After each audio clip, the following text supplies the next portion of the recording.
Hello everyone. मैं मिथुन सिंह स्वागत करता हूं आप सभी का। आशा करता हूं आप सभी बहुत अच्छे होंगे। ये वीडियो बहुत ध्यान से देखनी है। खास करके वैसे लोगों को तो बिल्कुल ही ध्यान से देखने की ज़रूरत है जो सिर्फ और सिर्फ झारखंड पे ही आश्रित है कि झारखंड में ही जो है शिक्षक भर्ती आए और यहीं पे वो नौकरी के लिए जो है आगे बढ़ें और नौकरी लें।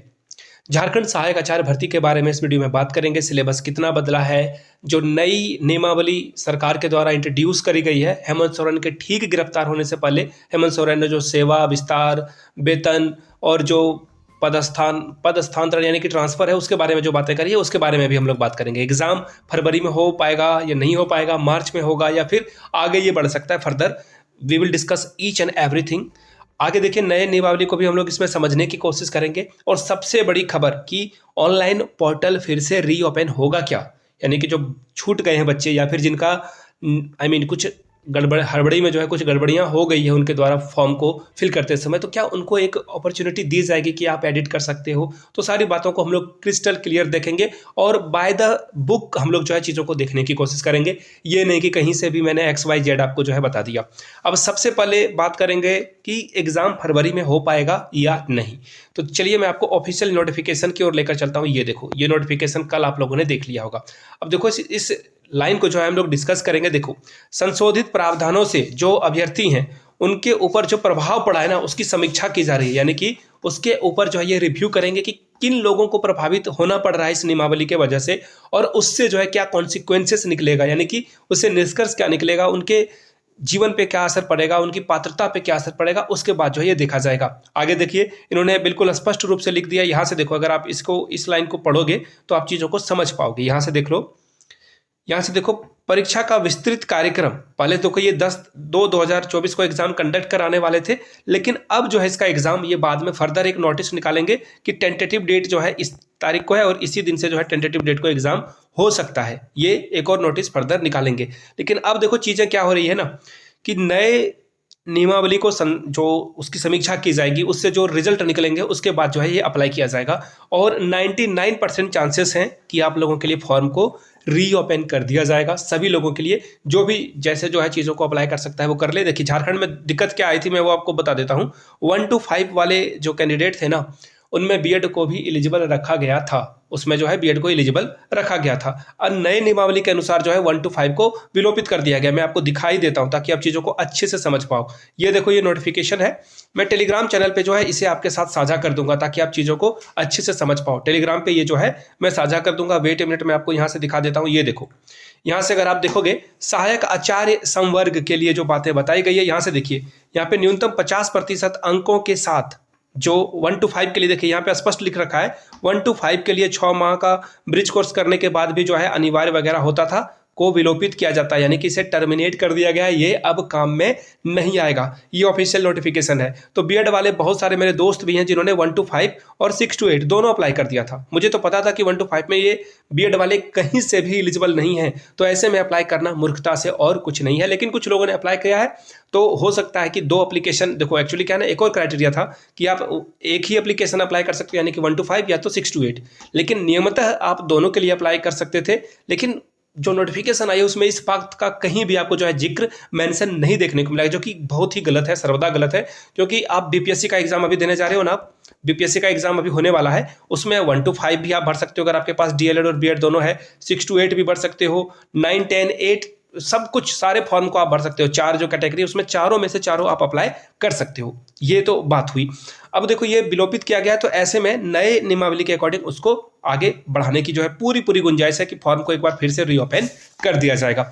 अब देखिए, जो बीपीएससी का एग्जाम देने वाले हैं, बिहार में भी जो एग्जाम देने वाले बच्चे हैं, उनके लिए मैं आपको बता दूं एग्जाम का जो डेट है वहां पे अनाउंस कर दी गई है। 7 मार्च से आपका एग्जाम कंडक्ट कराया जाएगा। 1 to 5, 6 to 8, 9, 10, 11, 12 चार अलग अलग कैटेगरी के लिए उन्होंने जो है रिजल्ट जो टेंटेटिव डेट है उसकी अनाउंसमेंट कर दी है। फॉर्म भरने का जो डेट है वो 10 मार्च से लेकर के जो ये 10 फरवरी से लेकर के जो है वो 17 फरवरी तक या 27 फरवरी कुछ ऐसा ही डेट है, 12-13 दिनों का विंडो उन्होंने रखा है, आप अप्लाई कर सकते हो। एग्जाम जो है मार्च में उनका हो जाएगा। तो जो दोनों की तैयारी कर रहे हैं एज ऑफ नाउ, आपको फटाफट स्विच कर लेना चाहिए बीपीएससी में, और बीपीएससी की तैयारी आप फटाफट कीजिए, क्योंकि वो सर्टन है, ऑन द कार्ड है। ऑन द कार्ड का मतलब कि ये होने ही वाला है। लेकिन झारखंड की अगर मैं बात करूं तो यहाँ पे there is nothing certain things, यहाँ पे कुछ भी चीजें सर्टन नहीं है, कुछ भी चीजें होगी या नहीं होगी उस पर जो है डाउटफुल है। अब देखिए, हम लोग बहुत सारे जो झारखंड के यूट्यूब कम्युनिटी से जुड़े हुए, एजुकेशन से जुड़े हुए लोग हैं, हम लोग आपस में डिस्कस करते रहते हैं। जैसे कि आपने A to Z स्टडीज़ का नाम सुना होगा, और भी बहुत सारे लोग हैं। रवि भाई से मेरी बातचीत हुई और हम लोगों ने एक डिस्कस किया, तो एक आउटपुट निकला। वो आउटपुट क्या था मैं आपको बताता हूँ। हम लोगों ने बातचीत करी कि क्या अगर एक एजेंसी एग्जाम कंडक्ट करा रही है, ऑफलाइन भी, झारखंड में ऑफलाइन एग्जाम को भी वो कंडक्ट करा रही है और ऑनलाइन एग्जाम को भी कंडक्ट करा रही है, तो ऐसे में अभी जो फर्जीवाड़ा हुआ, पेपर लीक की घटनाएं हुई CGL में, उसके अकॉर्डिंगली जो है वो एजेंसी एग्जाम नहीं कराने वाली है, ऐसा आप समझ लो। अब बोलोगे कहीं नोटिफिकेशन नहीं आया, लेकिन देखिए आयोग के ऊपर ना, नीरज सिन्हा जी के ऊपर प्रेशर है, बच्चों का प्रतिष्ठा का भी प्रेशर है कि अगर वो कुछ ऐसी हैंकी पैंकी चीज़ों में शामिल होते हुए दिखते भी हैं, संदेह भी होता है, तो चीज़ें हाथ से निकल जाएगी। तो ऐसे में आप देखना कि उस एजेंसी से एग्जाम नहीं कंडक्ट कराया जाएगा, और फिर से जो है नए जो उन्होंने जो है टेंडर निकाला है कि नए लोग जो है इसमें शामिल हो सकते हैं, आई मीन एजेंसी के लिए, तो उसमें जो है 3 महीने का समय लग जाएगा। तो ऐसे में झारखंड में अभी एग्जाम एज ऑफ नाउ थोड़ा सा डिले होगा। लेकिन मैं आप लोगों को फिर से दोहरा देता हूँ, मेरी बातों को, जितनी बात आप समझ रहे हो उसमें 99% चांस रखना कि कुछ भी चीज़ चेंज हो सकती है। झारखंड में आपको पता है कि यहाँ कुछ भी पॉसिबल है। तो ऐसे में पढ़ाई को जारी रखिए, लेकिन जो बीपीएससी और जेएसएससी सहायक आचार्य के लिए, दोनों के लिए एलिजिबल है, दोनों जगह पे उन्होंने फॉर्म भर रखा है। ऐसे में आप पूरी कोशिश करें कि आप बीपीएससी की तैयारी एज ऑफ नाउ आपको स्टार्ट कर देनी चाहिए। मैं एज अ मेंटर आप लोगों को चीज़ें बता रहा हूँ, बाकी आप खुद समझदार हो कि कैसे आपको चीज़ें देखनी है। सिलेबस के बारे में भी बात करेंगे, डोंट वरी, और ऑनलाइन स्टार्ट होगा उसके बारे में भी बात करेंगे। उसके बारे में बहुत चीज़ें जो है हम लोगों ने डिस्कस कर ली है। बाय द वे, मैं आप लोगों से एक सवाल पूछना चाहता हूँ, कितने लोग हैं जिन्होंने बीपीएससी और जेएसएससी यानी कि झारखंड सहायक आचार्य के लिए फॉर्म भरा है? तो आप जो है बीपीएससी और जेएसएससी लिख देना, मुझे पता चल जाएगा कि बहुत सारे लोग जो है झारखंड और बिहार में दोनों जगह पे फॉर्म उन्होंने अप्लाई किया है। नीचे जो है कमेंट करके बता दीजिएगा।